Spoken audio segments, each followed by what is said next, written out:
有陣時東京最浪漫嘅地方係匿埋喺地下嘅小酒吧，轉個彎就好似入咗另一個世界咁。こんにちは、ナタリです。呢度係東京新宿一間歷史悠久嘅爵士咖啡吧，Igloo。但係你有冇發現佢有啲特別啊？成間鋪都係 Marimekko 嘅花花，包括我啊！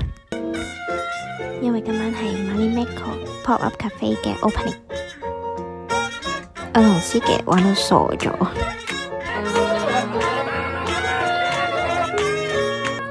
呢段黐線咁好笑，台上個主音係咁叫人唱歌啦，which is 我係五音不全勁驚啦，然後佢叫到師姐唱，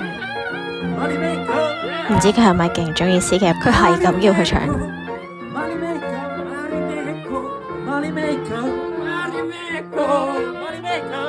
黐線，完全冇諗過要唱歌咯，我嚟睇 show 㗎咋。送多一段我覺得勁好聽嘅畀大家。